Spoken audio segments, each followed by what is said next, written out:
So if I could ask a question here, right? You are a Naval Special Warfare operator, right? A Navy SEAL, Hmm. for those who don't know the term. Hmm. And Hmm. for us mere mortals, right, getting through just basic buds itself is a Hmm. superhuman endeavor, let alone all the schools that you go to after, and then let alone, I would say, from what I've seen of it, remaining within the teams and the SEAL teams. Is there anything in your childhood, your background, or just the internal fortitude of your spirit that built you up to where surviving that and doing that so well, succeeding in that, one, you could do, not only that, just passing buds and more, but then also remaining in the teams? And what kind of lessons did you pull from that that can now be given to people that you see in the training courses you get to, that takes them from the intermediate to the advanced to the expert to the elite levels? I sat in your class for the first time ever. I got the honor to be there in December this last year here in Phoenix, and I got to tell you, as I watched, as you dialed in deeper and deeper and deeper, I kept thinking that in my mind you were going back to stuff that you literally pulled from childhood. If you pulled from the SEAL teams, you pulled from others to literally motivate other people. So, are there lessons from the childhood, then your times in the teams, and from here that you go, hey, this is where you can not only become a better shooter, but become a better human being and a better life liver in your areas of what you do?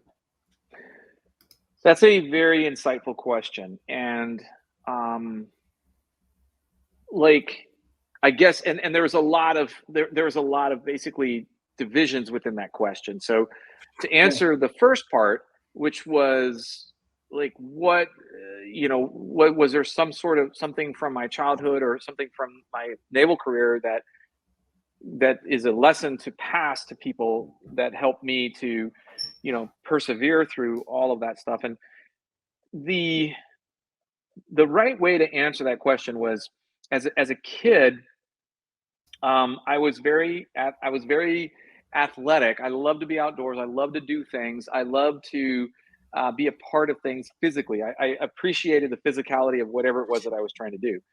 Mhm. It didn't really, I didn't understand that at the time. I didn't understand that I had, ADHD, and that I couldn't sit still, and then my OCD, which is everything has to be perfect and all that other stuff. I didn't have any real knowledge of that at that time. So for me, when I started to move forward, there was, I always wanted to do the very best that I could. And I had, even growing up as a kid, I had great influences in my life. I grew up in a time period where we had a lot of families that were very well connected. My childhood friends from when I was a pea pod, I'm still close with to this day. And so we would do things together all the time. And there was whatever it was, we could be out skateboarding, dirt bike riding, swimming, whatever the activity. In our group, there was always somebody that was the best at it, whatever that was. And what I discovered was that I wasn't really the best at any one thing, but I was either the second or maybe the third in all of them. Yes. And it was one of those things where as I progressed to my, adulthood, and particularly in the Navy, come to appreciate that, the expanse of skills that are necessary within any special operations community, for that matter, is huge, and it's only getting bigger. And being able to, not necessarily, I didn't have to be the best at them, I just had to be good. And I can remember going through buds, I had a similar experience. There were five of us that were always battling for the top spot in whatever the event could be: the timed run, the O course, the swim. And the leadership position rotated pretty frequently. And every now and then I might take the top spot for the run or the swim or the O course, but it wasn't consistent because these other guys were just animals and they were always doing the same thing, trying to beat out everybody else. But what I noticed was that the five of us were usually always coming in at the top no matter what. And it was really interesting to see that, like, whether it was the run or the swim or the O course, we were crossing the finish line generally within an arm's length of each other. And it just was like, who wanted it at that moment the most, and or who had the best start, or who did the best on one obstacle that always was a killer for everybody else. It was all these little subtleties that really stood out and made a difference.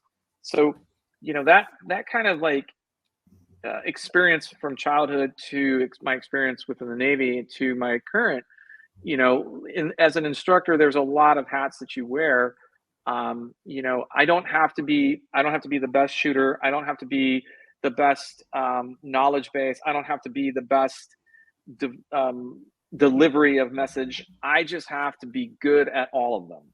And that's one of the things that we've excelled at, is that, we have a high enough level of expertise at all of those skill sets that it sets us apart from so many of our peers, and even folks that have been around longer than us.